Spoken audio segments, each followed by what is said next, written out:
Good morning po mga kabarli, ka-Healthwet, Luzon, Visayas at Mindanao.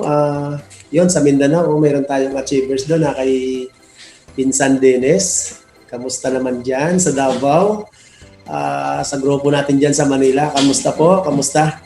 So, magkikwentuhanan tayo ng mga 10 minutes siguro at saka isang oras. Joke lang. So, ako nga pala si Francis Tamisin, taga Iloilo po. Dati po akong bus driver for almost 16 years, no? So, start ko na ng konti, share ko lang sa inyo. Nag-start kami dito sa Iloilo dati kasi medyo mahirap ang buhay. So, ako, gusto ko man mag-aral before, kaso lang, dahil kulang nga sa budget, pinanganak kasing mahirap, magulang mahirap, so ako rin nagmana. Kaya nung time na medyo nagkaisip ako, mas pinili ko na lang magtrabaho kaysa sa mag-aral kasi wala din eh. Gusto ko rin mag-aral kaso kapos na kapos talaga sobra. Kaya ginawa ko, pagkatapos kong mag-aral, first year high school, pumasok na ako sa trabaho sa construction. Then kung wala namang construction, namamasada ng padyak. Hanggang sa may isang kaibigan ako na sabi niya sa akin, pupunta daw kami ng Manila kasi doon daw baka daw makakita kami ng magandang oportunidad. So, sumama naman ako, mga 1989 siguro, no? Matanda na talaga ako. Pagdating naman doon, ang naging resulta naman, construction din, hanggang sa, sabi ko, parang pabalik-balik lang ako. Ginawa ko naman, merong kaibigan doon na meron siyang, may kotse siya. So, ako nagahugas noon. Ang ginagawa ko noon, atras abante, dahil gustong-gusto ko mag-drive, sabi ko, ayaw ko na magtrabaho sa construction. So, nung natuto naman ako mag-drive, naging family driver, hanggang naging taxi driver, hanggang yun, naging bus driver na nga. So, matagal na panahon hanggang sa nakilala ko nga doon ang naging wife ko ngayon.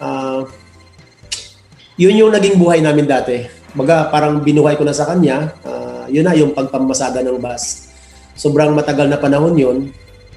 Palipat-lipat po ako ng kumpanya kasi gusto ko kumita ng malaki. Kaya lang, dahil yung katawan natin iisa lang, so, hindi nakakayanan. Baga, gusto mo kumita ng malaki kaso limitado siya.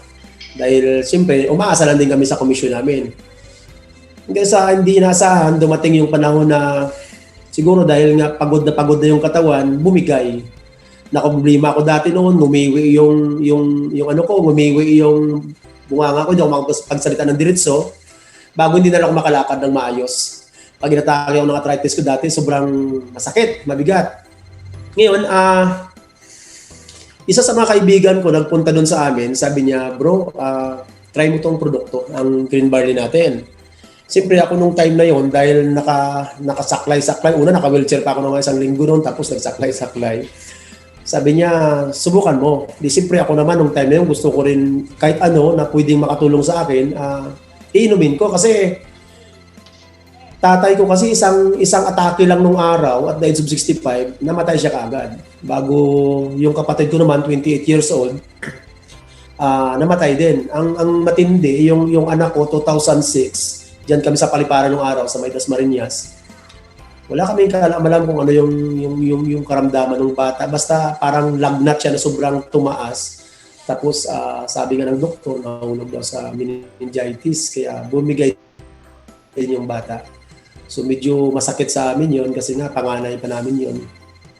So nung time na ako naman ang tinamaan, feeling ko sabi ko mukha ako na yata sunod .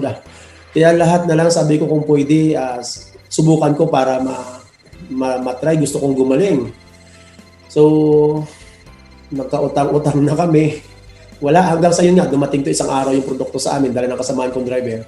Sabi niya, bro, subukan mo, baka makatulong. So ako naman, try, inom-inom. Nung time na yun, walang-wala din kami. Inutang ko pa yung produkto, yung green barley nga. Pero after 7 days ko sa iniinom-inom, unti-unti nang tumutuwid na yung pananalita ko. Tapos unti-unti, makapaglakad na ako ng maayos. So nakita ko, grabe yung naging epekto sa akin. So after 2 weeks, naging okay hanggang sa nakalakad ako ng maayos. Ang asawa ko naman, painom-inom siya ng padadalawang takip. Nagulat kami, biglang nag-bleeding. So, siyempre, nung time na yun, kinabahan din ako dahil siyempre ako nga galing sa sakit, tapos siya naman ang sumunod. Wala kaming choice, dinala doon sa JP Rizal Hospital dyan sa May Kadiwa.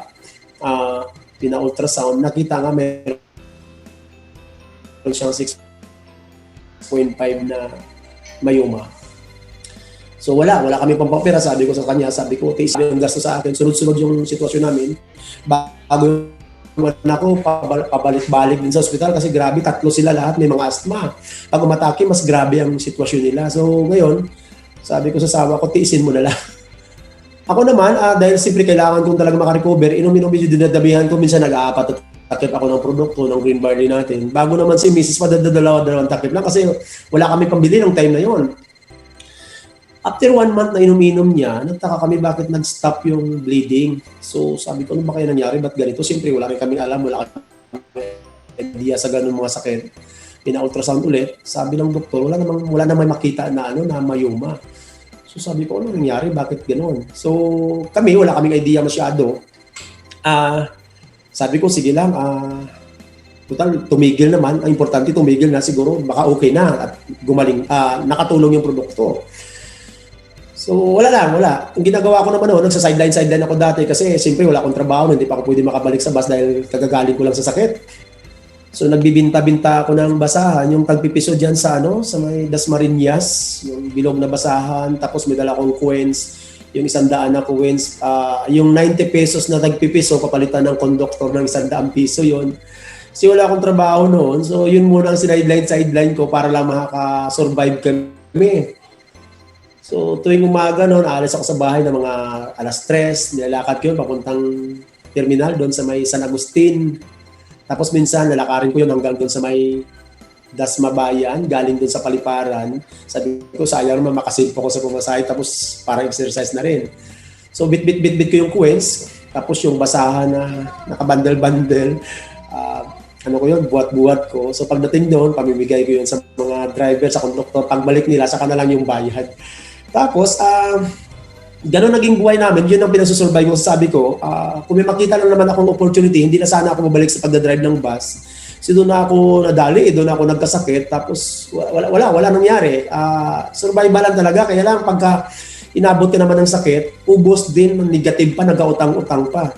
So sabi ko, tsaga-tsagaan ko na muna to, tapos kasama ko pang pamilya. Kasi dati, pag bumiyahe ako ng malalayo, minsan once every 2 months, minsan nga hindi pa makakauwi ako ng gano'n. Minsan iabot na sa akin yung nalabahan ko ng damit bago alis na naman ulit. So ganun ang buhay ko na matagal na panahon. Kaya sabi ko, pagtsagaan ko na muna itong magbinta-binta ng basaan dito sa Dasmabayan. Ito naman kaibigan ko, yung nag-share sa akin ng product ng green barley. Sabi niya, bro, attend ka ng training, seminar daw ng green barley. Sabi ko naman sa kanya, sabi ko, bro, kung atin pa ako diyan, parang sayang yung panahon na magbibinta pa ako ng basahan. So wala, reject sa akin noon, kaya ang ginawa ko noon, tuloy lang ako. Siya naman, hindi tumigil, halos 2 buwan na pabalik-balik sa bahay hanggang sinabi sa akin, sabi niya, bro, attend ka ng seminar sa Health Wealth, yung green barley nga, may libreng merienda doon. Naisip ko lang, sabi ko, libreng merienda, sayang din, isang kainan pa, libre tapos libre pa niya ako ng pamasahe. So, yun, umatid ako doon, nakita ko nga kasi sa product ko, wala naman akong problema kasi mataas ang bilit ko doon kasi naging produkto kami ng green barley Pamilya ko, yung asthma ng mga anak ko, hindi na bumalik. Yung asawa ko, nag-stop yung bleeding niya, nalusa yung mayoma, sabi ko sobrang ganda ng produkto. Tapos ako naman, medyo umayos pa ganun. Yung arthritis ko dati pag umatake sa buwan, hindi ako makatayo, nawala yon. Tapos yun nga, yung pagkangiwi ng bunganga ko, yung panalita ko na nabulol, so naayos yon. So sa product, wala kang problema. Kaso lang, sabi niya, maganda daw ang kitaan sa Health Wealth. Siyempre, pinagbigyan ko na kasi sabi nga may libreng merienda. Sumama ako doon sa training, doon sa Dasmariñas. So ang nagbabagsak ng product noon, si Ma'am Jo Landas. Tapos may isang grupo tayo na nagbagsak ng system, yung marketing plan nga. Noong una ko nakita, sobrang malaki yung pinakitang amount. Sabi ko parang hindi yata totoo. Nag-isip ako, sabi ko baka lokohan kasi nga nauso yung budol-budol dati diyan sa Manila So, sabi ko mukhang hindi to Kaya lang inisip ko rin, sabi ko kung lokohan, ano man ang kukunin nila sa akin nung time na yon. Pero akong anak na maliit, na 1 year old at saka isang 2 years old, bali yung panganay ko noon, sumunod dun sa namatay kong anak, nasa 8 years old siya. O mga 7 years old. So naisip ko, ano naman makukuha na sa akin nung time yun, sobrang survival kami. Ultimo nga minsan pamasahe ko sa jeep para papunta doon sa terminal, wala eh. So sabi ko kung lukuhan, wala sila makukuha. So wala lang, after a week, nag-text ulit, nag-isip ako, sabi ko, baka totoo. Baka totoo kasi naisip ko, wala naman silang hihingi sa akin na, sali ka, dapat maglabas ka rin ganitong amount. Walang ganun eh.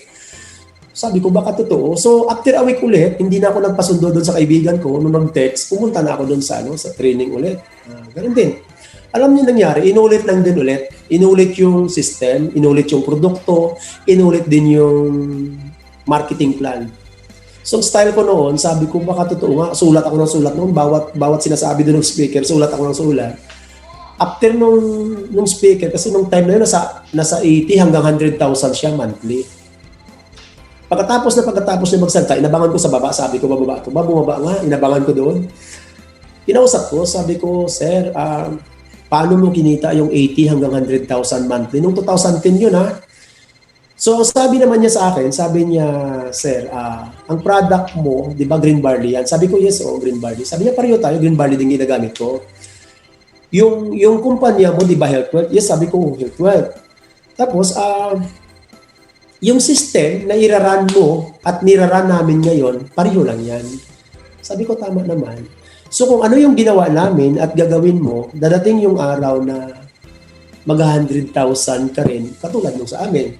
So parang naisip ko, sabi ko, parang nakikita ko yung future ko doon sa sabi niya, na kung tatrabahuin ko yung ginawa niya, yung tinrabaho niya, maaaring magkaroon din ako ng income sa Health Wealth na 100,000.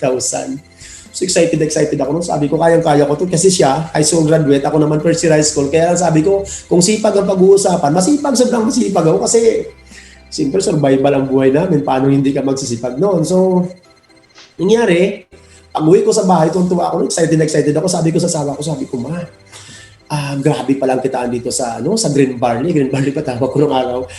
Sabi niya, bakit? Sabi ko, yayaman tayo dito. Sabi ko gano'n. Sabi niya, tika lang, mag-isip-isip ka muna. Sabi niya, kape ka muna, kape. Di pinagkape. Kasi feeling ko, parang alam ko na yung gagawin ko. Para masisuki, pinakita naman nila eh. Pinakita naman, itong gawin mo, ganyan lahat. Sabi ko, kayang-kaya ko talaga. So ngayon, ang nangyari ganito, di kape-kape. Sabi niya, ano bang ginawa? Di lista-lista ako kasi may dala akong listahan noon. Nilista ko yung mga sinusulat doon, yung mga pinapakita. Sabi ko, kayang-kaya ko to. Sabi, ano gagawin mo? Sabi ko, ipo-full time ko to. Trabahuin ko ng tulo-tulo para saglit lang makuha natin yung income na 100,000 monthly. Diba? Sabi ko, pwede natin magawa. So sabi niya, sige, subukan mo muna. Doon ginawa ko naman, after noon, nakapag-decide ako ng umpisan siya, kaya yung problema namin, wala kayong pang-start. Ginawa ko, nagtanong-tanong din ako sa iba. Nagtanong-tanong ako na ang ginawa nila, ganito, ito mga dinanas nila bago sila kumita ng ganitong income. Na-realize ko naman, sabi ko, hindi yata madali Kaya naisip ko naman, kung hindi ko naman siya umpisahan, hanggang kailan kami na gano'n, napaulit-ulit na lang yung buhay namin na nakikita ko medyo nagkakaedad na ako noon. Di pag-uwi ko sa bahay ulit, after mga 1 week na pag-decide ako, sabi ko, full time ko to. Sabi ko sa asawa ko, nag-usap kami, sabi ko, itutudo ko na, umpisa natin. Wala na ko ibang gagawin, ito na lang. Sabi niya, kaya mo? Sabi ko, kaya ko to, kaya lang baka mga 6 months to 1 year tayong maghihirap dito. Kasi sinabi nga doon, ng mga nauna na talaga naghirap sila, ganyan. So, naisip ko rin, siyempre wala kaming pondo.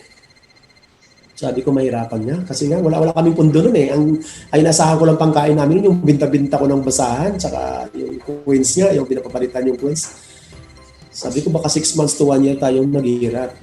Sagot naman ang asawa ko, sabi niya, matagal naman tayong nahihirapan na. So nag-decide ako, sabi ko, sige, umpisahan na natin, di ba? Ang ginawa ko noon, dahil wala naman kami pambili ng one bag, buti naman itong applying ko, mabait, medyo maedad na yun, pero grabe, alam mo ginawa noon? Sabi niya, bro, talagang wala kasi ubos na ubos kami.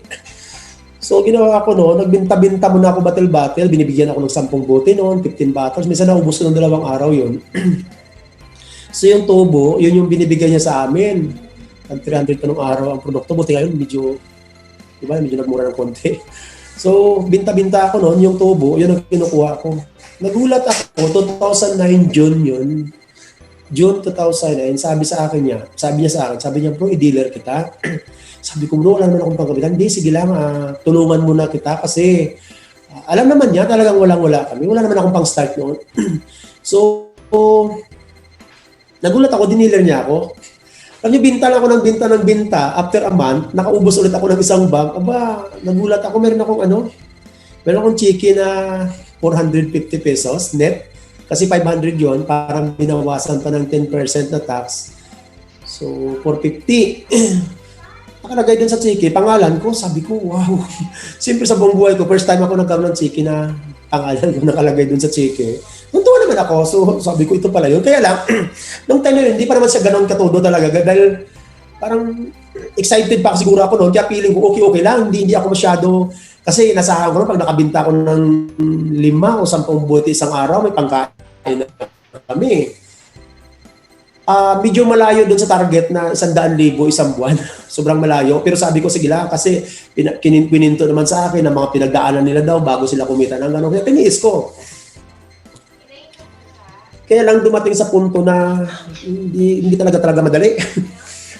Ang style ko noon, sabi ko, pag hindi ako napagbinta, ano kaya mangyari, di ba? Isang araw. Ginagawa ko noon, ng style ko naman, pagkagaling ng bus sa Luton, pagpunta dun sa garahe, ako yung taga-walis ng bus kasi siyempre madumi yung sahig ng bus. So ginawa walis-walisan ko yun. Bibigyan ako ng 10, 20 ng conductor tapos sabay dimo-dimo ako ng product doon. So naisasurvive ko ng konti kahit paano nakakasurvive kami ng pangkain. Kaya umabot na ng mga ilang buwan, wala pa din. Ang dami kong pinuntahan na kasamahan kong driver, conductor, walang naniwala. May mga bumibili-bili, pabuti-buti. Pero yung bibili ng isang bag para sabihin na ay maganda yung negosyo. Kasi sinasabi ko sa kanila, sabi ko maganda tong negosyo na to. Sabi ko sa ganun. So, walang nangyari. So sabi ko nga, kay Mrs. sabi ko, try ko start sa Iloilo. So 2010, sabi ko sa kanya, try ko nga, daling ko sa Iloilo.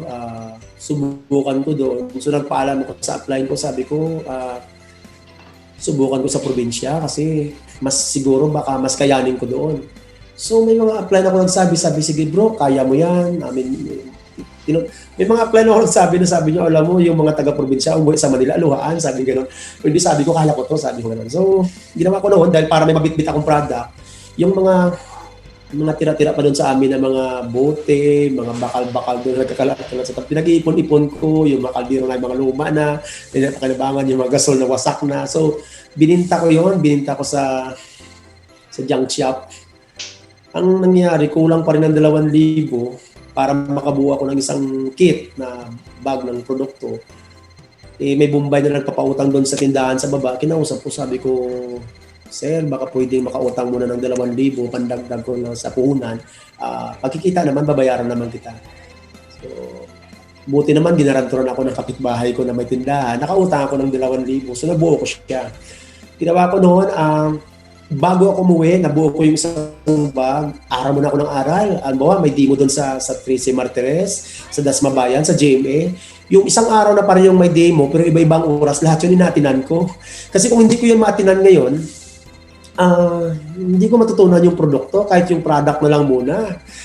So, nung natutunan ko yun, sabi ko sa misis ko, pupunta muna ako ng Iloilo. So, ginawa ko, nagbitbit ko yung product, sa ako ng bus, papunta ng Iloilo. Iniiwan ko yung pamilya ko dyan sa Dasmariñas. Di pag-uwi ko, pagdating ko rito sa amin, siyempre, bagong salta ko rito dahil matagal ako wala, almost 20 years na wala ako sa probinsya. Kaya hindi na ganun karami yung mga kilala ko. Yung mga datihan ko na mga kasamahan, yun yung naisiran ko.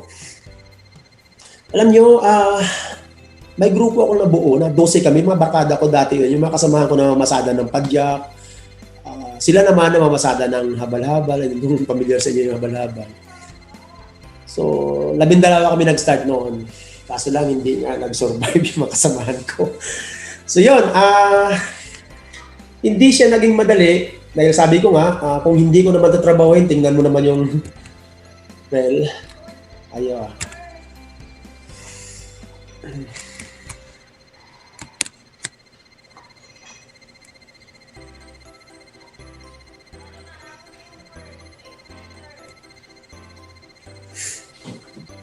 Sinsya na, saglit lang, ayaw tumakbo ng aking PowerPoint. Napakita ko sa inyo, picture-picture na naman to eh. Although magkikwentuhan na naman tayo, pero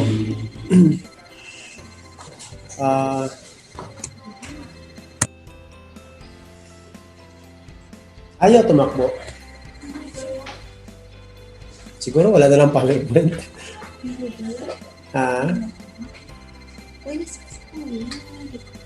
hindi dire. Sinsya na, saglit lang po ha. Ayaw lang gumana ng PowerPoint. Actually, kwento-kwentuhan na naman tayo eh. Ano to?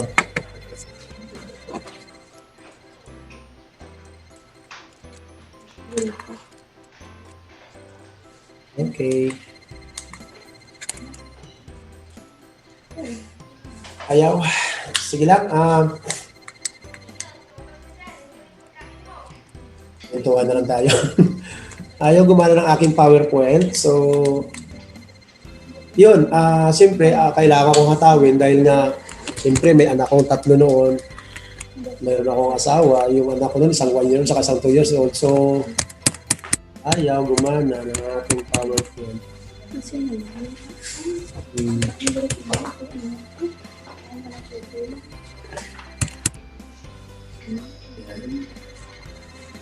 Ang katungay ko sa ano ba?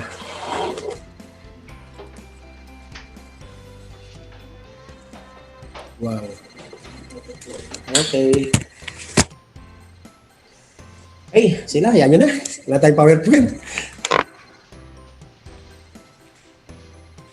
Yan. Sobrang mainit ang ating computer. So, ipatong muna natin dito. Tapos, yan. Okay. Pasensya na po mga kaibigan ha. Pero, sige lang, hayaan nyo na. Ayaw gumana ng ating PowerPoint. Ito na lang, sabihin ko sa inyo. Magkikwentuhan na lang tayo. Yun. Wala na. Pagmira na lang tayo. Ayaw gumana. Okay lang, sige lang. Okay na. Hayaan mo na, hayaan mo na. Sige na. Okay lang tayo.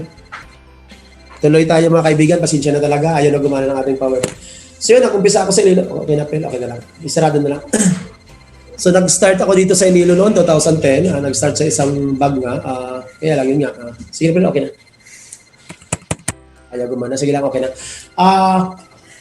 Dahil nga yung mga anak ko nga, kung titingnan ko, kumbaga, parang sabi ko nga sa ikwento ko dati, wala eh, pinanganak kaming mahirap. So, naisip ko lang noon, kung hindi ko hatawin to, dahil nakita ko sobrang ganda ng opportunity eh.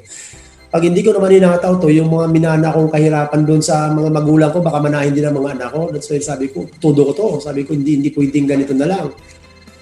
So yun, paunti-unti, marami ako nasiran dito sa Iloilo, although hindi naging madali. May mga nasiran ako na may diabetes, puputulan na yung paa. Nakita ko umayos yung hindi naputulan, tapos yung sugat gumaling, di ba? Yung sugar problem niya nag-okay, tapos may nasiran ako nito, may mga stage 4 na cancer sa breast, naging okay sila. Nasabi daw ng ating kaibigan na sabi 2 months to live na lang, pero hanggang ngayon buhay eh. Nakita ko sobrang ganda ng epekto ng produkto, kaya ang daming nag-demand hanggang sa nakabuo ako ng grupo. Pasensya na, ituloy-tuloy ko na ito kasi ayaw gumana yung ating PowerPoint. Nakabuo ako ng grupo sa Iloilo, naging maayos. Kaya lang hindi siya naging madali kasi sabi ko nga, medyo nung una hindi masyado ako pinaniwalaan dahil nga palako-lako ako noon o service ko lang noon, halos dalawang chinelas lang. Kukwento nga ako, sabi ko dalawang dragon pala na brand ng chinelas nung araw yun. Doon ako makarelate kayo dyan. So yung naging service ko dati. Ngayon, nagtuloy hanggang sa nakabuo ako ng grupo. Kaya lang ang naging problema naman namin dito noon, yung pagpapadala ng product, medyo mahirap. Minsan, buwanan, pati yung check-in namin, buwanan bago makarating. Minsan, tagda-2 buwan. So medyo hindi namin masustain. Kaya nangyari tuloy, kinapos-kapos ako sa budget. Di ba?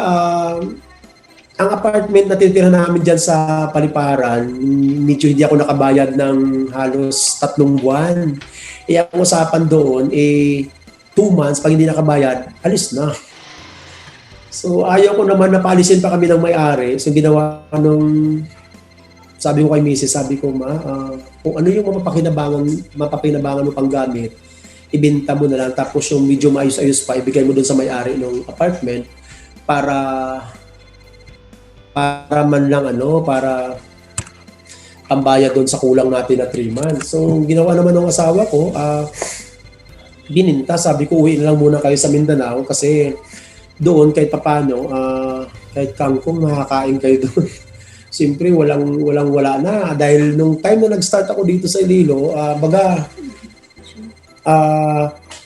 hindi pa ganun kaganda ang kitaan. Imagine mo yung unang-unang kinita ko rito, 500 pesos nung araw, nung time na yon. Ano yan? Ano ba daw ang problema? Pasensya na. Hayaan mo na kung walang PowerPoint.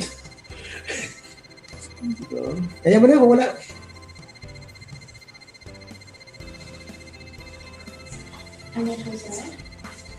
Hayaan mo na. Okay lang. Magkikwentuhan na naman kami ng mga kaibigan ko. Ilan ba kami? 40. Ayan na. Okay lang. Okay lang ba kayo? Okay lang. Thumbs up nga. Wala tayong PowerPoint. Ayaw gumana eh. Okay lang ba sa inyo? Oo, sige lang. Ayun. Nag-click. Ba't kaya ganon? Ayan. Yan yung mga bibi ko. Yan pala, yan ako dati. Yan, nakipagbakbakan ako sa EDSA yan. Kaya umata ko ng umata dahil yan sa tingnan mo itsura namin para kami mga badyaw. Kaya lang after namin matrabaho ng healthcare, dito na yung pamilya namin. So yan. So, ito yung grupo. Kaya lang sabi ko nga, bago ko ito nabuo ang grupo namin sa Iloilo, hindi naging madali. Nung time na nag-start kami, sabi ko nga, medyo hindi na kayanan sa budget. Dahil konting-konti pa lang pinakita ko, nasahan ko lang noon yung tubo-tubo ko doon sa pagbinta-binta, kung magka-chiki man ako, hindi siya pa ganun kalaki. Minsan 3,000 sa isang buwan, minsan 5,000 sa isang buwan, malaki-malaki na yon. Kaya ginagawa ko nung pinapadala ko rin siyempre doon sa Mindanao dahil nga yung misis ko nga, yung anak ko, dalawang anak ko, wala rin panggatas doon. Kaya yung style ni misis, alam niyo yung sinaing, dinadamihan niyo yung sabaw noon, yung tubig para yung sobra noon, ang tawag sa amin kasi dito na lunok eh. Hindi ko alam sa Tagalog yun. So, yun, ganun-ganun kami dati. Ngayon, umalis kami dun sa apartment na titirahan namin, wala na yung matulugan. So, umuwi si Mrs. sa Mindanao, ako naman dito, hataw ako sa Iloilo. Kaya hindi siya naging madali dahil nga, nung time na yun, 2010, kailangan ko pa mag-develop ng kaalaman dahil pag nagtanong-tanong sa akin dito noon, hindi pa ganun karami yung alam ko sa produkto. So, style ko noon, pag may pera ko 100 piso, may mga sobra-sobra, makikihits ako dun sa bus, papuntang Manila, siyempre libre naman, para maka-attend ako ng training. Nasa pavilion pa kami nung araw noon, sa may Shaw Boulevard, di ba?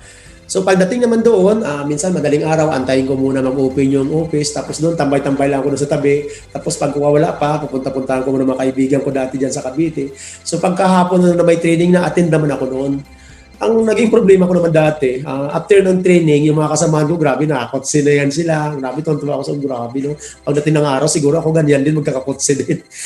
Di ba? So, no choice. Papunta ako ng Dasma. Ang style ko, dahil siyempre wala na akong pangkain noon. Abang-abang ko ng bus doon sa may EDSA, papuntang Cavite. Pag nakita ko, nakakilala ko yung driver o di kaya konduktor, akyat kagad ako noon kahit sobrang kayuan, sobrang dami kasi ang pasahero ng araw dyan sa EDSA. So sakay ako noon, pagka nagkwentuhan kami, tapos natanong ang trabaho, sabi ko nasa Green Barley pa rin ako, nasa Health Wealth.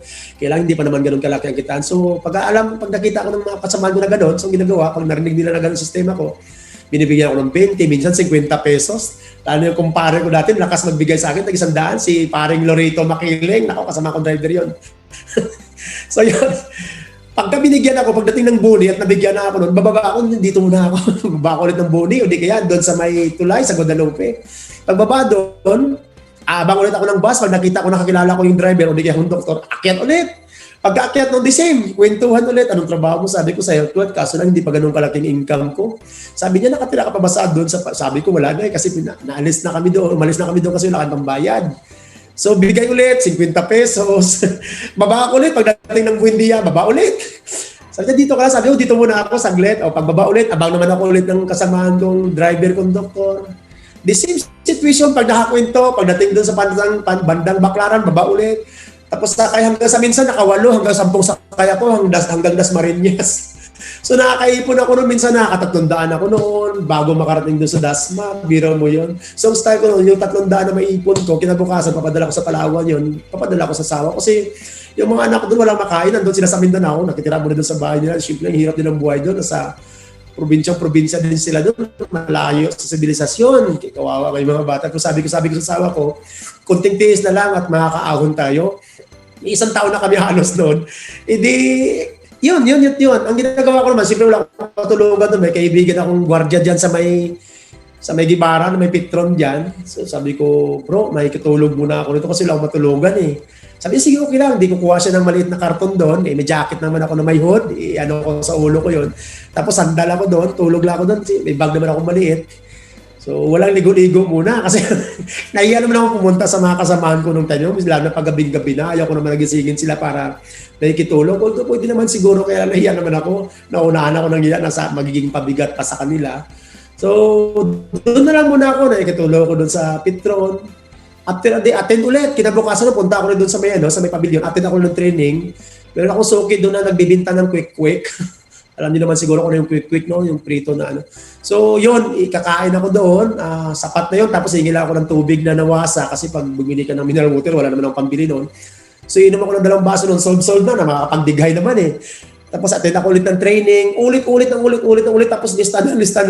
After 3 days noon, na walang ligo-ligo, balik ulit ako ng Iloilo. The same situation, pag uwi doon matutulog muna sa kung saan pwede, doon sa Petron. So balik ulit ako ng Iloilo. Pagkadating ng Iloilo, training ulit. Sige, training. Alam niyo, 12 kami na nag-start dito ng mga kaibigan ko. Ikwento ko sa inyo mamaya. Nag-meeting kami nung last week kasi ikwento ko sa inyo kung napag-usapan namin. So ngayon nangyari yan, nakabuo ng grupo, unti-unti. Although alam niyo naman hindi madali ang pag-asenso. Diba? So nakabuo ng grupo, yan.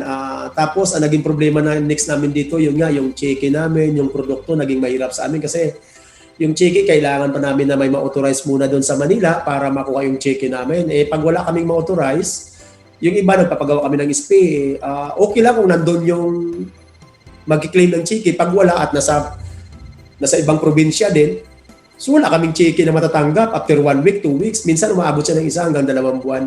So pinagtyagaan namin yun. Doon muna kami sa tubo. Tapos yun, minsan nagpapadala sila ng product dito via bus lang nung araw. Binabalot ng plastic. 1, 2 bag o 3 bag. 1 buwan na namin itutudo yun. Kaya lang yun nga, nakabuo ako ng grupo kasi sabi nila hanggang sa naging okay, nakita nila may mga development.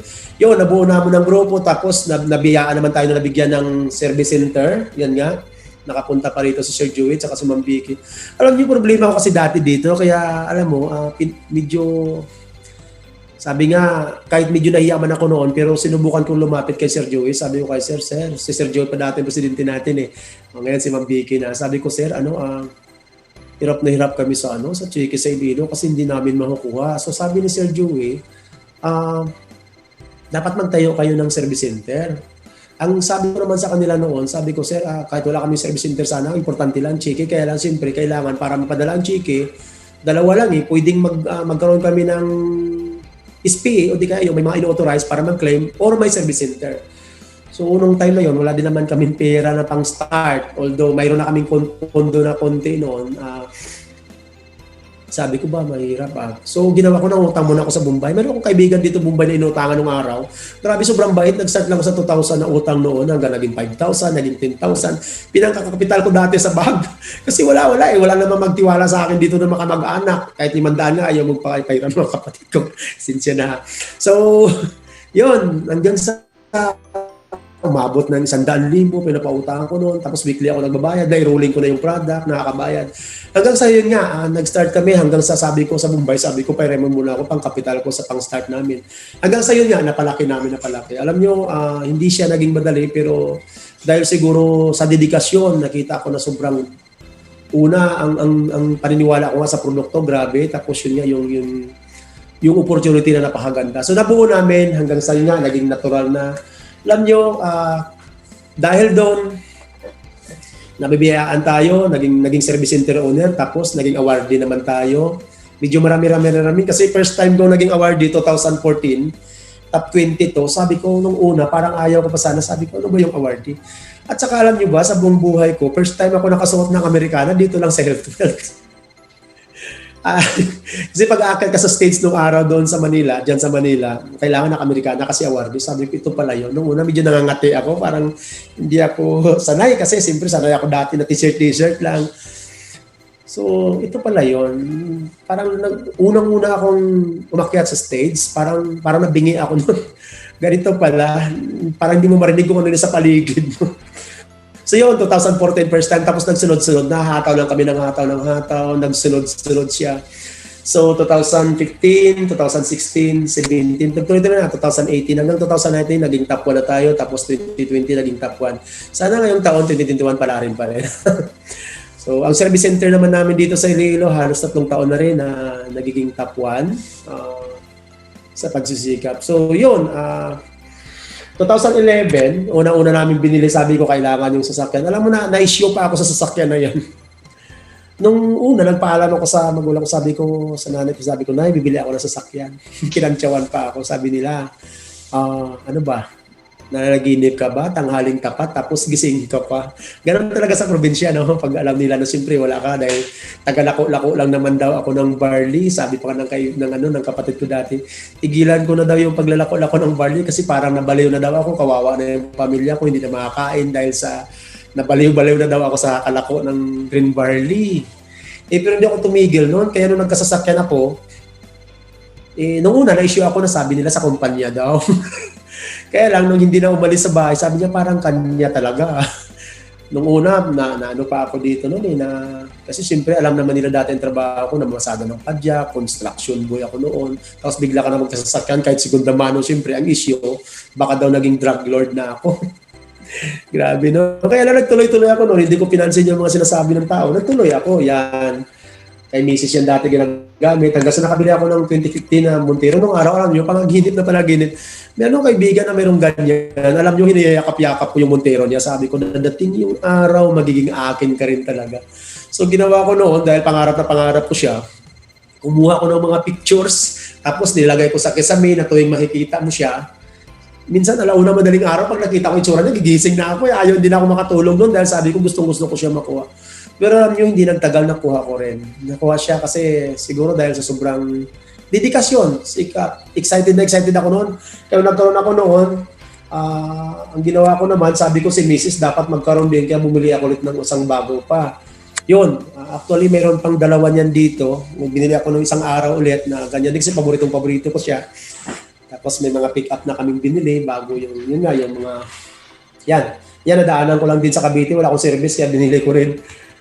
Tapos itong puton, ito yung kasi kaya ako binili yan from office kasi papuntang Malabon pagka nag-trip kami ng product galing Manila, hindi naman pwede makapunta doon sa office yung 10-wheeler truck. So ginawa ko dahil medyo malaki-laking laman, umaabot na mahigit 200 bags ang karga niyan Nasa 230 bags. So sabi ko, okay na to. Kaya binili ko siya brand new dyan sa Batangas para magamit namin hakutan ng product. So yun. Ang problema naman namin dyan sa may Kuanong Araw, sa may Cavite, pag pupunta kami, kahit na may sasakyan kami, wala kaming matulugan. Timing naman, 2018, sabi nung kaibigan ko na nakatira doon sa apartment na titirahan namin dati, sabi niya, Kuya, pinapaalis na kami ng may-ari dito sa apartment. Sabi ko, bakit? Sabi niya kasi ibibinta na daw niya yung apartment. So, sabi ko, wala. Hindi, naisip ko. Sabi ko, baka pwede sa amin kasi wala kaming matirahan doon tuwing pupunta kami sa Manila. Wala kaming matutulugan. Kaya yung style namin doon sa sakyan may tutulog. Minsan sa 7-Eleven kami nakapark, tapos tulog kami dyan. So, kinausap ko asawa ko. Sabi ko, ma'am, gusto mo ba yung lugar doon, yung dating tinitira nating apartment? Siyempre, natulungan niya kasi siyempre, di ba, sentimental. Kasi anak namin na lalaki, yung pangalan namin, doon siya namatay. So, sabi ko, gusto mo ba? Sabi niyo, gusto ko yung lugar. Di ginawa ko, kinabukasan agad, flight ako papuntang Manila. Pinuntahan ko yung may-ari ng apartment. Sabi ko, binibinta mo ba yung apartment kasama na yung lupa? Binibinta mo yung lupa kasama ng apartment. Sabi niya, oo, kasi medyo kailangan ko yung pera. So, nung time na yon, wala na kaming sabi ko, sige, mayroon akong 1 million dito na dala, ibigay ko muna sa'yo, tapos ayusin mo lang yung mga papilis para matransfer sa amin. So, medyo nagulat siya, bakit daw ako ang bibili? Sabi niya, ano ba nangyari sa'yo, bro, tawag sa akin. Sabi niya, nag-drug lord ka ba? Sabi ko, hindi. yung negosyo ko dati na Green Barley, yung nasa Health World ako, lumakas. Na-demand ng tao doon sa amin sa probinsya, sa Iloilo. Talaga, ganun ba? Yung nilako-lako mo dati na, si dating style ko dati, pag naniningil siya doon sa apartment, pagka andyan siya, nakita ko sa kanya, hindi ako pupunta. Kahit gabi-gabi sa umalis, hindi ako pumapasok doon sa apartment kasi sisingilin ako. Ganun nangyari sa amin. Sabi ko, oo, lumakas yun. Tapos ngayon, medyo kumikita na kami. Sabi ko ganun. Ay, gano'n. Oh, sige. Punta tayo doon kay Pascual. Ipaayos natin itong yung Pascual dyan sa may San Agustin. Diyan yung parang surveyor. So, kasama kami. Gumawa siya ng maliit na sulat-sulat na nagtanggap siya ng 1 million. Sabi ko, gano'n, may tiwala naman ako sa iyo eh. So, yun. Naayos namin yun. So, ngayon, naging amin na yung apartment. Ito siya. So, yan. 500, 580 square meter. Yun siya. So, medyo maganda naman kasi nga nung time na bago pa mag-pandemic, may mga bisita ako. Nagigit kami 60 katao. Medyo mayroon pa yan sa kabilang side eh. Nagkasya kami doon. Medyo hindi na kami mahirapan kasi yung nag-renovate kami dyan nung tawag dito ng mga rooms na naka-aircon na. So, parang hindi na siya hassle. Kaya nga sabi ko doon sa mga kasamahan ko, sabi ko kung kunwari, mga taga-galing Mindanao, no? Sa grupo namin dyan sa Davao, kung saan mga ganyan sa part ng Mindanao, sa Cotabato. So kung may mga training tayo sa Manila, libre kayo makatira dyan, libre na pagkain. Ako nang sasagot. Sa ayaw ko namang dinasin yung dinanas ko dati na kung saan natutulog na tabi-tabi lang. Minsan doon ako sa poste ng Robinson natutulog. So ayaw ko naman yon. So kaya medyo ginawa ko yan kasi para maging komportable naman sa part ng mga gustong, sa mga kasamahan ko na galing sa malayong lugar, na galing ng ibang probinsya. Lalo dito, galing sa Iloilo. So yun, kaya nga sabi ko sa misis ko dati, yan, nag-renovate kami ng konti dyan. Yan, ito. Gintuhan kami ng asawa ko. Sabi ko, nung araw, yung lupa natin, nasa kukulang at saka sa paso. Ulam niyo, grabe. Kasi wala naman kami mamanahin sa mga magulang namin na lupa. Ngayon, nagsikap kami. Actually, hindi ito dalawa, hindi ko lang na-post. Actually, 5 na to 5 titulo na meron kami. Ang dalawa on process ngayon. Kasi pag nag-subdivide, mga 6 na buwan dito sa probinsya yung processing. Unlike nung transfer, 2 months lang. So, mayroon pa kaming pinaprocess. Medyo okay naman. Kasi sabi nga, medyo wala man kaming hawak na pera. Ngayon, napunta sa investment. So yun, nagkaroon kami ito sa Dasma, sa Cavite, yung isa naman sa exclusive sa division yan dito sa amin sa Iloilo, sa kay Santa Lucia yan. Nakita ko nga nung araw, sabi ko grabe kaganda ng bahay, yung lalaki. Sabi ko siguro kung dyan tayo nakatira, ang yabang natin. Hindi, nung araw nangangarap lang ako. Alam niyo, pangarap na yun, na totoo. Ngayon residente na ako dyan sa lugar na yun na sinasabi ko. So yan, 250 square meter, nabili namin ng 10,000 per square meter nung araw, 2 years ago. So ngayon medyo mas tumaas-taas pa yata. So yan, ayan, medyo kumita na kami sa health. Actually, hindi pa siguro to updated. Ang dami na pala, no? 27,867,000. Grabe na nag-umpisa yun sa isang bag nung araw. Alam nyo, ipikit mo ng konti yung mata ko, mga ilang segundo, tapos tingnan ko yung itsura namin. Tingnan ko yung itsura ko nung araw dun sa 2010. Kung ano yung itsura namin, yung mga anak ko na makita ko na yung ulam, mantika at saka toyo. Hindi, press na press pa rin sa isip ko yung mga pinagdaanan namin nung araw, na nagmumotor ka, biglang grabing init, tapos bigla kang uulanan, na feeling ko, sabi ko, Lord, parang gusto ko nang sumuko nung araw noon. Sabi ko, Lord, ganito pala kahirap gusto mong umasin. So, yung natutulog ka doon sa gasolinahan, minsan doon sa poste ng Robinson. Ako kaya ko naman ang hirap. Pero ang pinakagrabing nagpahirap pa rin sa akin, nung sa kalooban ko, minsan makita ko yung anak ko nung wala na makain. Sobrang payat na ng asawa ko. Sabi ko, grabe.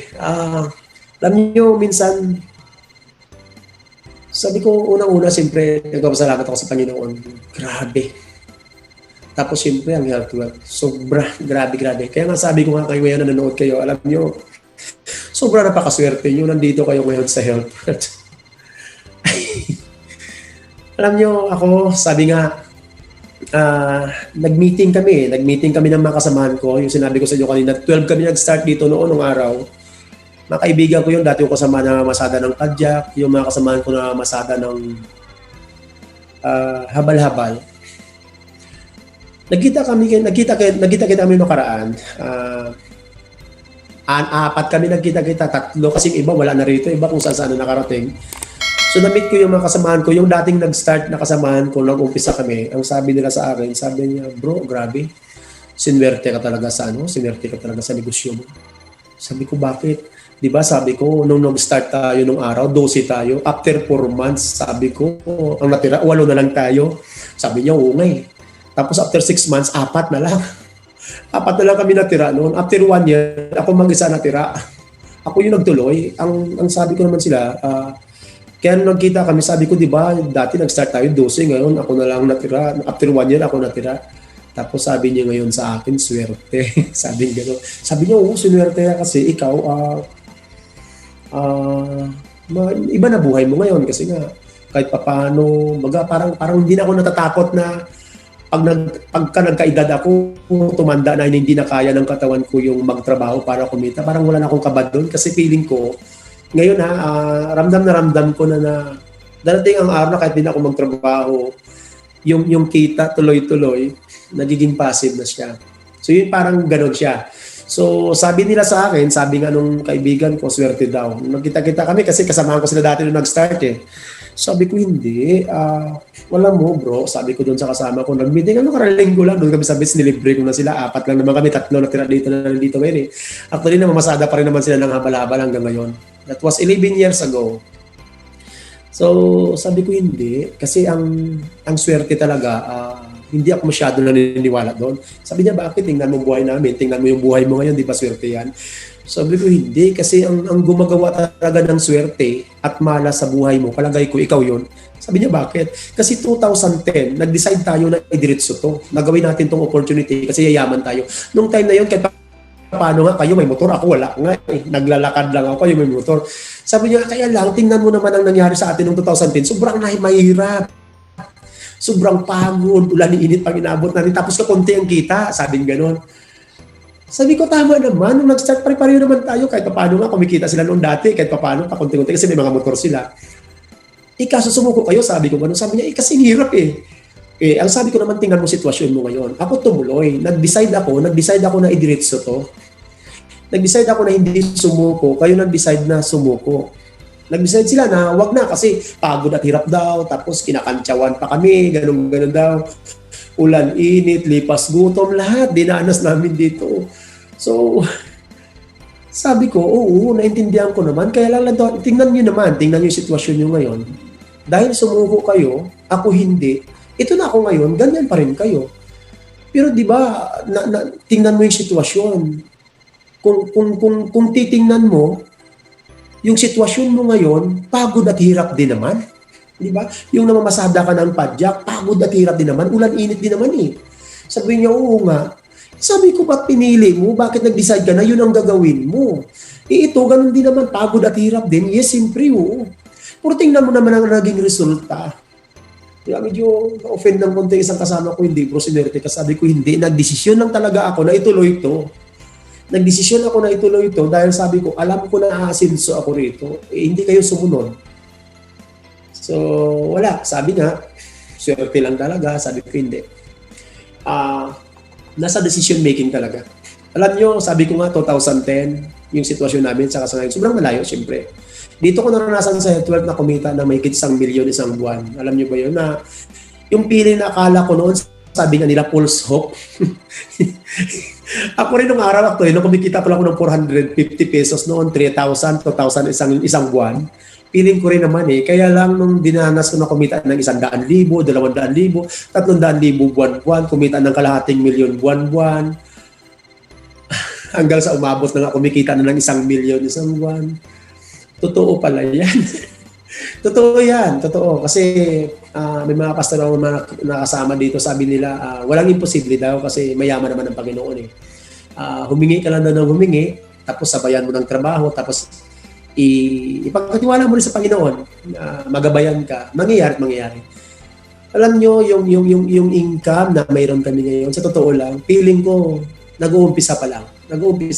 Sobrang malayo pa yung marating natin eh. Kaya sabi ko doon sa mga kasamahan ko na naka-meeting ko na isang linggo na sabi ko, pwede pa naman kayo mag-start ulit. Oras lang naman ang nawala. Ang kailangan mo lang ngayon, yung mag-desisyon ka kung anong gusto mo sa buhay mo. Anong gusto mo mangyari sa iyo after 1 year, 3 years, 5 years from now. Kasi tingnan mo, after 11 years na tinrabaho ko to, yes, pareho tayo na nadagdagan ng edad. 11 years na nadagdag sa atin. Pero ang resulta, malayo-malayo na, sobrang malayo. Di ba? So, wala. Higit balikat na lang. Kaya lang, siyempre, sabi nga, iba pa rin. So yun, nagtanong sila, sabi niya, ano ba daw talaga ang diskarte, pre? Sabi niya, bro, ano bang ginawa mo talaga? Sabi ko, simple lang naman eh. Una, nag-decide talaga ako na gawin tong sistema. Nag-decide talaga ako na gawin tong negosyo na mayroon dito, ang opportunity na mayroon sa Health Wealth. Kasi nakita ko na pwede mo. Ngayon kayo, tingnan nyo, pag nag-start kayo, sabi ko, wala na kayong dapat pagdududaan pa. Ang dami nang nauna ngayon ay umaman na. Meron pa nga rito, 3 taon, 2 taon pa lang, kumita na ng milyon.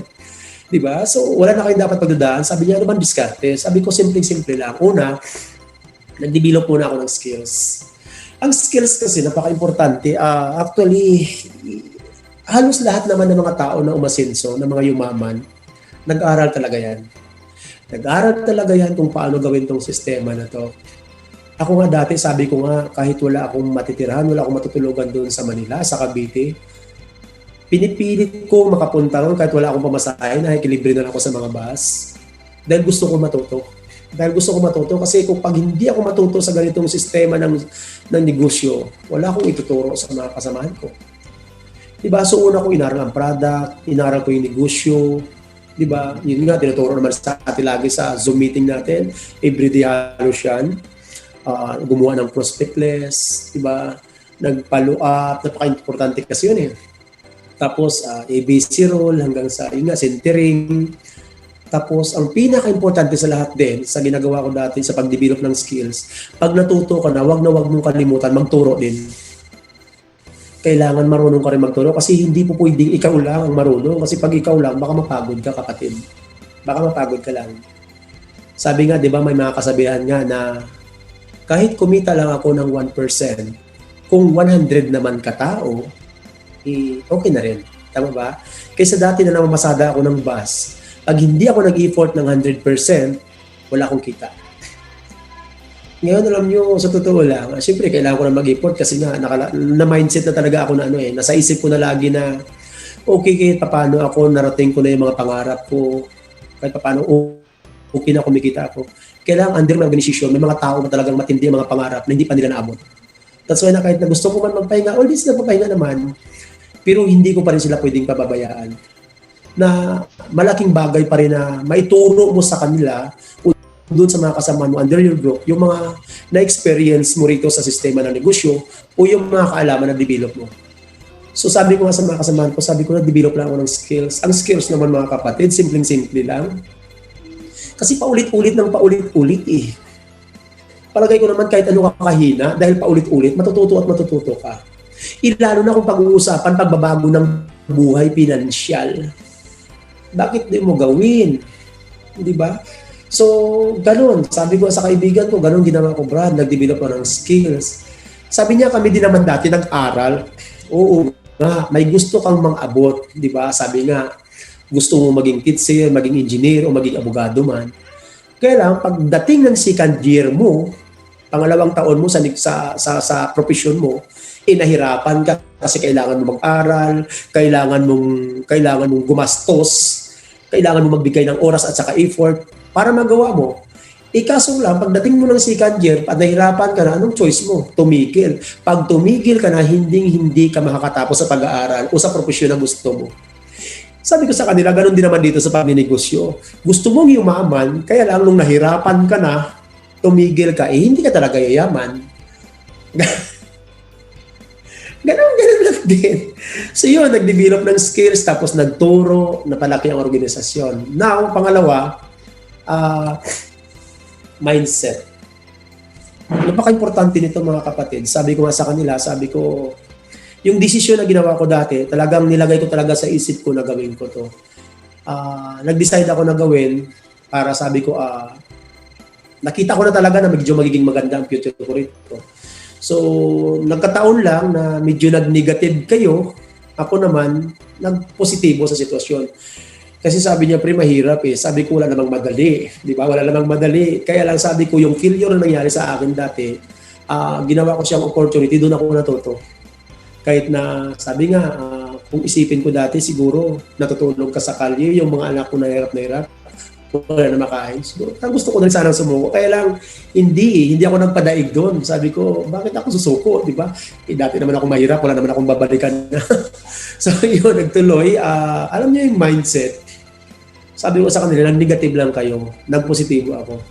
So, naisip ko, dalawa lang ang pwede mong maisip eh. Nag-isip sila na hindi nila kaya, ako naman nag-isip ako na kaya ko. So, yun, nagka-resulta. So, palagay ko naman ganun din sa inyo. Kung isipin nyo ngayon na kaya nyo to, wala namang imposible, talagang kaya nyo kasi dami nang gumawa. Sabi ng kaibigan ko, swerte daw. Hindi swerte-swerte yan to. Hindi swerte-swerte yan ang buhay sa Aircon. Pag ginusto mo talaga at nagdesisyon ka na gawin to, yayaman ka. Yayaman ka. So mindset, dapat maging positibo lang. Kasama sa mindset natin, yung ating karakter, yung ating attitude. Di ba? Kailangan ikaw dapat ang boss eh. Ikaw ang boss ng isip mo. Yung desisyon na gawin mo dapat, hindi ka dapat papadala doon sa mga negatibo na tumatama sa'yo. So, karakter mo dapat magiging matibay, dapat yung belief level mo dapat mataas. Kasi ako dati, kahit wala akong pinag-aralan, kahit first year high school na natapos ko, pero yung belief ko sa sarili ko, sabi ko, kaya ko to eh. Kasi kaya nga, ang daming nauna sa akin ng masinso eh. Di ba? So sabi ko, kaya ko to. Tapos ako naman, yung belief ko sa produkto natin, kasi naging produkto din ako ng produkto natin, kaya sobrang taas ng belief ko doon. Sa kumpanya, grabe. Itong kumpanya natin, nakakausap mo yung may-ari. Yung system natin, grabe din. Biro mo, infinite level, kikita ka. Di ba? Hindi mo ba naisip na itong negosyo na binigay sa atin ng health wealth na ginagawa mo ngayon, dealer ka ng health wealth na ginagawa mo to, mamanahin na ng mga next generation mo to, ng anak mo, ng apo mo sa tuhod, hanggang sa apo mo sa talampakan, hanggang apo mo sa ingron, magbibinipisyo nito. Di ba? So, ano kung dapat mong gawin? Di ba?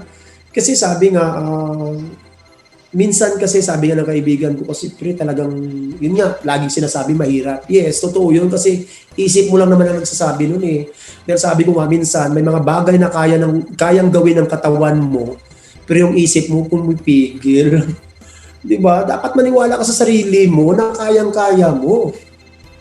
Kasi ako nga nag-start na walang-wala, na kaya yan eh. How much more ikaw kung may mga upline ka dyan ngayon na tinuturuan ka pa, sinasamahan ka pa sa pupuntahan mo, tapos hindi ka pa asinso, ako problema ka na nga.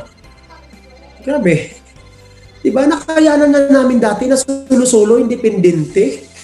Diba, dapat maniwala ka na kayang-kaya mo. Diba, paniwalaan mo na sarili mo na kaya mo. Siyempre, wala ka naman dapat paniwalaan, siyempre, diba, sarili mo kasi kasama mo lagi yan. Diba? So, it's about belief, paano ka mag-handle ng rejection. Kasi minsan ang rejection nakakasakit din ng kalooban, di ba? Lalo kung best friend mo, tapos alam mo naman na may pambili, tapos may karamdaman naman, ayaw pa, di ba? I-handle mo yon. Huwag kang masyado mag-away kasi pag nang-away ka ngayon, liit ang daan mo. Kaibiganin mo lang, pag ayaw bumili, humingi ka ng referrals. Baka may kilala siya na parehong sakit sa katulad niya, tapos pag tinuro niya ngayon, puntahan mo at naniwala yon, tapos nasira mo ng product, o di umayos, nag-okay sugar, di ba, dati na, di ba, nag-nebulizer, umayos, di ba? O pag nagkita sila ulit ngayon, pag nagkwentuhan, kamusta na, diabetes, ay ito, hindi na ako nag-insulin, o di ba, pwede mong balikan ulit yun, di ka, tawagan ka pa noon. So, rejection is normal. Alam niyo yung pinakagrabing rejection, yung tipo na may pangarap ka sa buhay, tapos hanggang ngayon, hindi mo pa natupad, hindi mo pa naabot. Kapatid, grabing rejection yan. May opportunity dito sa health wealth, gawin mo. Gawin mo. Normal yung rejection, nakadesign na talaga yan. Wala namang tao hindi na-reject eh. Wala lahat. Even si Jesus Christ, gumagawa na nga ng milagro yan eh. Gumagawa na nga ng milagro. Hindi naman lahat naniwala sa kanya. Di ba? Tayo ordinaryong tao, tapos pag na-reject ka, nag-imot-imot ka. Di ba ganun? Di ba? So, may minsan na-reject tayo siguro pag masyadong marami ng rejection mo, Siguro baka malamang yung kaalaman mo kulang pa. Yung skills mo, i-develop mo lang para medyo mabawas-bawasan yung rejection mo. Normal lang yun. Minsan nga, nagre-reject sa atin, medyo makakilala pa eh. Minsan nga, yung mga malapit pa sa'yo, napili nila, ninegosyuhan mo. Okay lang yun, sa totoo lang. Pag nabinta ka naman ng product, mas marami naman ang benefits na makuha nila kasi binayad nila sa'yo. Yun ang totoo doon. Imagine mo kung may grabe kang karamdaman, tapos gumastos ka halimbawa ng 200,000, tapos umayos ka naman, nag-normal lahat-lahat. Bah, hindi biro yun. Sobrang laki ng benepisyo na kuha mo ron kaysa sa binayad mo. Iba nga rito, may cancer, gumagastos ng ilang milyon eh. Para lang gumaling, iba nga, hindi naman gumaling, nag-expire lang. Mayroon naman kami rito na stage 4 cancer. Umayos naman. Ngayon, wala na. Cancer-free. Siguro nakatulong sa immune system nila yung produkto natin. Kaya yun, lumaban yung katawan. Ang tawag nga doon, self-healing eh. Diba? Self-repair. O diba? Bumata kay tsura. Diba? So, ganun. Dapat handle ang belief level mo mataas. Then yung rejection, dapat kaya mo i-handle. Kasi mga kapatid, doon lang naman ako umikot-ikot dati. Yun yung mga bagay na dati talagang feeling ko mahirap. Pero alam mo, nung na-immune naman ako sa rejection, parang wala lang. Wala. So, dapat kaya mo i-handle yan. Pangalawa, yung sabi ko nga, sabi ko sa grupo, yung discouragement, tumama din sa akin yun. Sobrang grabe. Yung nainitan ako sa labas, yung naulanan, minsan nga pupunta ako sa isang lugar, grabing init. Nagmumotor ako, tapos biglang maulanan ka, umusok-usok yung katawan ko. Tuloy, friend, tuloy. Kasi may nag-aantay sa akin ng matindi bago ako makarating doon sa pumuntahan ko. Grabe naman ang init ulit. Lalo pag panahon ng June, July, naku, grabe. So ginagawa ko, hindi ako nagbibihis kasi nagmumotor ako, natutuyo lang rin naman ang damit ko. Kaya lang, pag nagdi-demo ako, yung sapatos ko mo, bula kasi basa eh. Hindi naman matutuyo ka agad. Yung damit natutuyo na lang ulit. Diba? Tuloy-tuloy. So part ng discouragement yun, yung tipong wala kang benta. Makita ko yung anak ko na wala na makain sa umaga. Minsan, pag sinurti-surti sa umaga, noodles. Sa tanghali, noodles. Sa gabi, ganun pa rin, noodles. Para may sabaw-sabaw lang. Diba? So, part ng discouragement yun. Yung tipo na minsan, malapit na kaibigan mo pa, na akala mo siya yung makasama mo sa negosyo na to na para sabay kayong umasinso. Naku. Sabihin pa sa'yo na, naku bro, wala. Baka mabelo ko lang na sa ginagawa mo, hindi ka asinso dyan. Part talaga yon. Grabe, dinanas ko rito. Opo. Yung alam niyo yung discouragement na yon na dinaanan ko rito, alam mo lalong nagpatibay sa akin yun. Minsan nga malapit na malapit, minsan nga kamag-anak ko pa, yun ang bumanat sa akin eh. Sinabihan ko, diba nagkwento ko sa inyo kanina, sinabihan pa ako na nabaliw na daw ako sa kakabarli-barli ko, mamamatay na yung pamilya ko sa gutom. Siguro naman nakita nila sitwasyon. Kailangan hindi nila nakita yung target na ginagawa ko. Yung visualization, yung na-project ko kung anong mangyari dito sa akin sa healthcare. Although nung time na yun, 2010, nag-start ako sa Iloilo, wala akong masyadong ituro dito na umasinso eh. Bukod dyan sa Manila, may mga nauna na umasinso, yumaman na. So yun yung nagpatibay sa akin. So yung discouragement, feeling ko parang dinisign na ng Panginoon yan na para maging matatag tayo. Kasi kung wala naman yun, parang sample ko nga eh. Yung boksingero, di ba, bago ka maging champion o bago ka manalo, grabe naman ang bugbog pagdadaanan mo dyan. Diba? Wala namang boksingero na naging champion tapos nagpakyot lang sa ibabaw ng ring tapos champion na. Ganoon naman dito sa pag-asenso, sa pagyaman. Wala namang yumaman na walang matinding dinanas na kahirapan yan. Maniwala kasi nga, kung madali itong ginagawa natin, kung madali itong negosyo natin, hindi sana ang dami ng yumaman, di ba?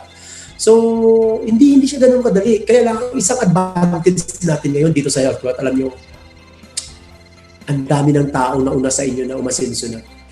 Yung mga pinagdadaanan nila, alam mo na talagang masabi mo sarili mo na kayang-kaya ko na to kasi nakayanan nila. Parang gano'n na lang siya. Kumbaga, bago mo pagawin, alam mo na para bang isang bagay na kunwari gusto mong maging teacher, alam mo na mag-aaral ka muna ng 4 years, kukuha ka ng board exam. So parang alam mo na yung dadaanan mo na itong pagdadaanan ko bago ko makuha ang profession ko. Di naman dito sa atin. Alam mo na yung pagdadaanan mo, alam mo na yung mga dapat mong gawin, kasi alam mo na nayayaman ka. Kapatid, wag ka lang sumuko. Kasi nga, sabi nga, hindi naman lahat na nag-aral nakatapos eh. Kasi alam mo kung bakit, nagpadala sila sa discouragement. Di ba? Sa hirap, sa bigla pagod, yun. Di ba? Huwag naman kayong sumuko. Sure naman eh, sigurado naman na mararatnan mo ito sa kumpanya. Ang isip mo lang naman, yung magiging kaaway mo rito. Di ba? Sabi nga, ang pag-asinso mo, ang pagyaman mo sa health wealth, at ang paghirap ng buhay mo, ikaw ang gagawa nun. Isip mo lang yun. Ngayon, mas piliin mo na naman siguro ang pag-asinso kasi andito ka na sa health wealth eh. Asinso ka na rito. Sigurado na yan. Kaya lang, siyempre, huwag nyo naman tagalan kasi sayang yung oras. Di ba? Ang ganda ng opportunity. Di ba? Kung kailangan mo itudo mo na kaagad. Ganun din naman, paghihirapan mo lang naman, itudo mo na. Para at least, mas mabilis-bilis ka naman magiging komportable pagdating ng araw. Di ba? Makasama na tayo dyan. Ngayon, may ilang sasakyan na, maganda ng bahay. Di ba? Dati naman mga wala yan, katulad ko. Di ba? So ngayon, huwag ka masyado mag-complain. Huwag ka masyado mag-complain na baka nahirapan ka. Naku po. Mas mahirap ang magiging mahirap, maniwala ka. So, ganun lang. Tuto mo. So, it's about discouragement. Huwag kayong papadala doon. Tapos, sabi ko nga, importante yung commitment. Dapat committed kasi sa bagay na gusto mo. Di ba? Kasi, parang ganito lang eh. Ikwento ko lang sa inyo ng konti. Panahon ni Noy Noy. Na broadcast yun sa news. Isang Pilipina, ang pangalan si Sally. No? Inutusan siya ng mga parang nagtitinda ng droga. Sabi sa kanya, lunukin mo to ang droga. Tapos, bibigyan ka namin ng $2,000. $2,000 is almost 100,000 peso yon sa panahon ngayon. Bibigyan ka namin ng $2,000. Lunukin mo ang droga, tapos dalhin mo sa China. Ito naman si Sally. Naisip niya, 100,000. 100,000 to. Kahit papano, pag ito nakuha ko 100,000, mabibigyan ko ng kahit papano magandang buhay ang pamilya. Kasi hirap na hirap ang buhay nila eh. Sobra silang mahirap. Sabi itong 100,000, makakatulong to para sa pamilya ko na kahit papano mabigyan ko naman sila ng maayos-ayos na buhay. 100,000 yun ha. Pero alam naman ni Sally na pag siya nahuli, ang pinakamababang sentensya sa kanya is lifetime na pagkakulong habang buhay. Or pwede siyang mapitay. Diba? Kaya niya yun na pwedeng mangyari sa kanya. Pero dahil sa 100,000 na dahil mabigyan, kahit paano mabigyan niya ng magandang buhay ang pamilya na 100,000, nag-commit. Nag-commit na kahit alam niya na buhay niya nakataya doon. Ganun siya nag-commit. Alam niyo, tinuloy. Nilunok. Siyempre, alam niyo naman technology sa China, maganda. Mataas ang technology. Pagdaan sa extreme machine, nakita doon sa bituka niya, bakit ganito? So, nahuli. Alam niyo, nabitay yon. Dalawa yun sila. Ang isa, nag-lifetime siya nabitay. Ang sakit. Nag-commit siya para sa pamilya niya, para mabigyan niya ng maayos na buhay. Sabi niya, ang 100,000, okay na ito, mabigay ko sa kanila. Kahit na buhay niya nakataya. Grabe commitment, no? Kapatid, alam niyo dito sa health wealth, hindi mo naman kailangan bitayin eh, para yumaman. At hindi lang 100,000 dikitain mo dito. Mag-commit ka lang milyon mga kapatid para sa pamilya mo. Ito pang matindi. Hindi mo naman kailangan magtambling-tambling o sisirko-sirko para yumaman o bibitayin ka para yumaman, walang ganun. Maniwala ka. Ang 100,000 na kinomit ni Sally, pansamantala lang yun. Buhay niya, tinaya niya. Dito sa health wealth, pag ginawa mo to, kumita ka, yayaman ka, next generation mo silang sasalo hanggang sa apo mo, yayaman. Dahil sa gagawin mo dito ngayon sa health wealth. Kaya kapatid, mag-commit ka. Huwag mong pairalin dahil matraffic, dahil malayo ang Ortigas, dahil mainit, dahil gabihin ka.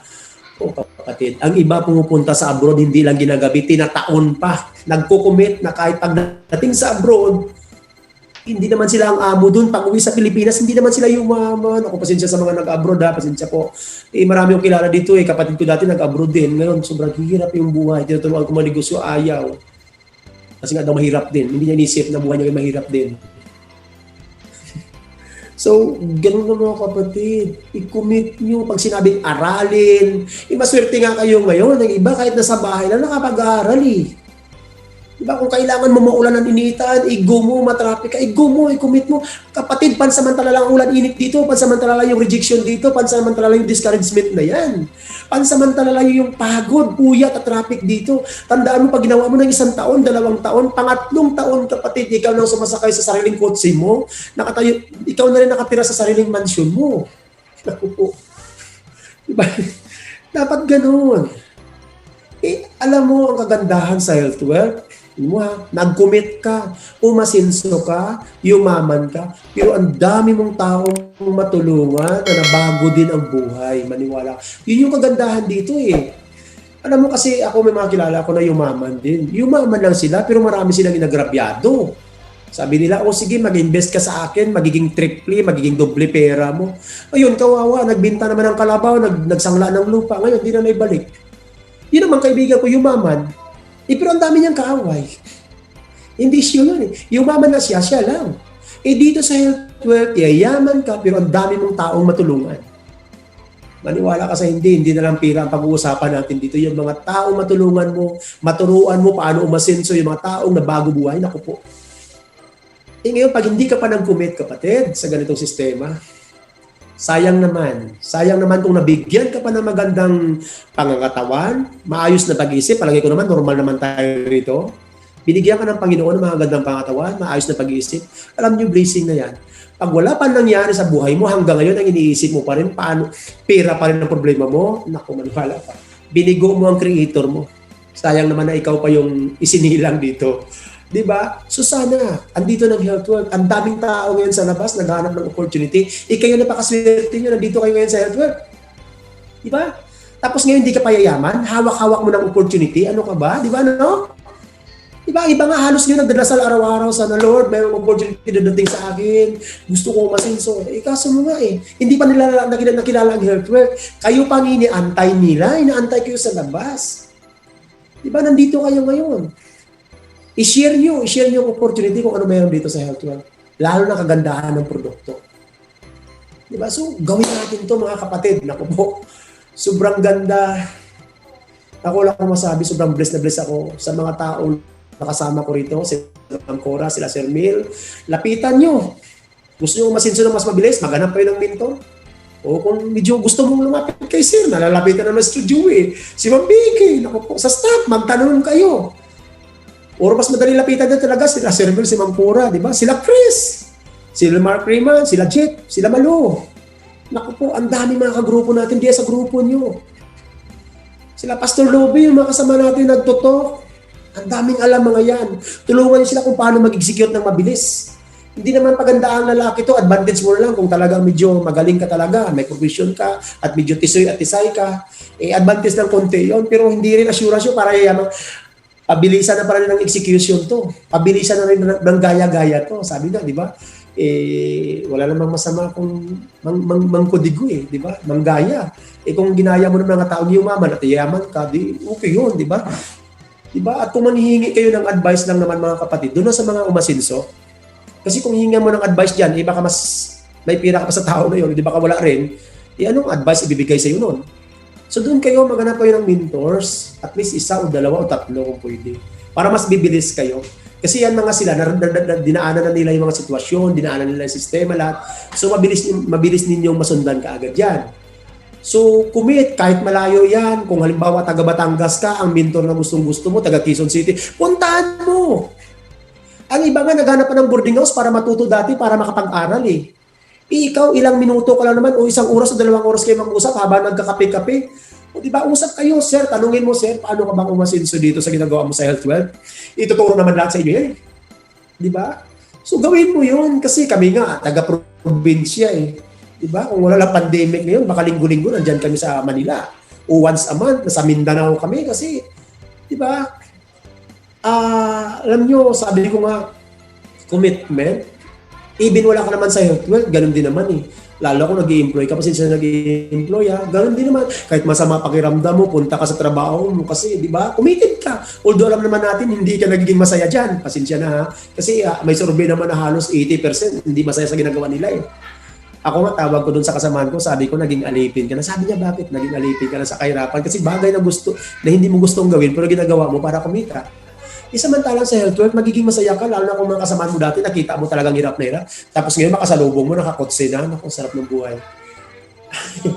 So, committed dapat. Di ba? Committed dahil sa mga gawin natin. Kasi nakasalalay dito, pamilya natin Pamilya natin, wag mo intindihin mga sinasabi ng ibang tao. Tapos, ako dati, nasabihan pa ako nung sabi nila, hindi ka ba nahihiyan yan? Kiko tawag sabi. nagbubuhat ka ng sariling bangko mo. Dati kasi wala pa naman akong resulta noon. Sabi ko, asenso ako. Sabi sa akin, nagbubuhat na ako ng sariling bangko. Sabi ko, sa kasabihan kasi sa mga matanda sa amin dito, parang pangit. Parang sabi doon, parang ang yabang mo. So sabi ko, pag hindi ko naman binuhat sarili kong bangko, sino magbubuhat yan? Alangan buhatin ng kapitbahay ko yan. Alangan naman siya pa. Diba? Sabi ko nga, kung gusto mo kumasenso sa buhay mo, sino magawa? Diba? Ikaw din naman. Diba? So, mga kapatid, commitment is importante. Please lang, kung ikaw may pangarap sa buhay, laki-lakihan mo na, maging positibo ka lagi. Dahil wala naman ako nakitang tao na negatibo ang inisip na umasenso dito. Sabi nga, narinig ko minsan, positive mindset plus positive action equals positive result. Maniwala ka kapatid. Huwag ka lang padala doon sa negatibo. Yayaman ka dito sa health wealth. Ako nasasabi dito, mapagod ka, mahirapan ka. Normal yan kapatid. Kahit wala ka naman sa health wealth, pagod naman at hirap dito mapagod, mahirapan ka, yayaman ka naman kapatid. Itudo-tudo mo na para hindi masayang ang oras. Diba? Kasi pag hindi mo tinudo to, yung prospect mo, baka ma-prospect ng iba, mapuntahan, maunahan ka pa. Sayang naman. Diba? So, commitment, importante yun. Handling rejection, discouragement, huwag kang papadala. Belief level mo dapat mataas plus. Set kayo ng goal mga kapatid. Ako nag-goal ako, 2022 ngayon. 2021 ngayon. Sabi ko sa sarili ko, 2010, nag-goal ako na mag 3,000 isang buwan. Nagawa ko mga kapatid. Nag-goal ako ng 10,000, nagawa ko. Sabayan mo lang ng trabaho. Sabi nga, positive mindset, positive action lang yun Equals positive. So, naging positibo lang ang isip ko, pa mindset ko, naging positibo ko lang siya ginagawa. Hindi naman yung puro ko lang trabaho kung saan nakakarating, tapos wala namang production. Mga ganun. Dapat productive ka, hindi dapat na busy ka lang, tapos hindi productive. Dapat productive. So, kailangan maayos yung trabaho. Kung baga, sabi nga, narinig ko minsan kay Jopet Pedrosa, dapat right market. Huwag naman yung binta ka ng baboy, tapos doon sa area ng mga Muslim, huwag naman ganon. So, ganon ang nangyari. Tuloy-tuloy lang, nag-goal ako ng ganon, nag-goal ako ng 20, nag-goal ako ng 30,000 monthly, nagawa ko mga kapatid. Nag-goal ako ng 100, ng 50 ng 100, nagawa. So, sinasulat ko yun, this year, ako ganito. Actually, medyo dinadaanan tayo ng outside force. Sabi ka ni Sir Mel, outside force, yung mga bagay na hindi natin inasahan, yung tulad ng pandemic. Alam yung pandemic na katulong sa atin. Ako papiling ko positibo Pasensya na. Siguro pag-usapan natin sa ibang bagay yun. May mga sitwasyon minsan, madaanan tayo na minsan yung kasamahan mo, biglang nabago isip, biglang kahit na kumikita na rito, pinakitaan lang doon sa ibang kumpanya na I don't know kung anong pinakita sa kanya, baka magandang legs, maputi, kaya lumipat. Di ba, ganun, dumaan na kami sa ganun, na minsan yung grupo mo biglang nawala, na, di ba, pinakitaan doon sa kabila, na sabi, mas maganda to. Alam nyo, hindi ganun dapat, di ba? Nakadanas kami ng ganun. Hinayang ako sa kanila kasi, siyempre ang health wealth, di ba, si Loso, andito ka sa magandang kumpanya tapos lilipat ka sa iba, aalisin pa ng kumpanya kasi nga si Loso nga. Sabi nga, para bang asawa o girlfriend, di ba? Kung wari, may boyfriend ka, tapos siya naman, may girlfriend niya ikaw, tapos may iba pa siyang girlfriend. Hindi maganda yun. Break na kayo niyan. Ganun din ginagawa ng health wealth. Makipag-pling-pling ka na naman sa ibang kumpanya, kayo na lang. Di ba? Dinaanan ko dito kasi ibang kasama ko nag-pling-pling-pling doon Okay naman sana kung maayos-ayos na kumpanya. Ang problema, hindi ko nga alam kung anong klase, sayang. Sabi ko, pinagpalit mo. Naghihirap dito ang board, ang may-ari, naghihirap kung paano i-develop yung produkto natin napapagaling. Naging kumpleto ang ating mga papeles, lahat kumpleto. Pinagawa tayo ng may maayos tayo na opisina, di ba? Maayos na system. Tapos makipag-pling-pling ka sa ibang kumpanya na walang kwenta. Nako, break kayo kagad ng health wealth nun. So dinaanan ko dito yan. So may mga ganong sitwasyon. Kaya sabi ko nga, yung goal ko hindi pa rin nabago. Hindi nabago yan.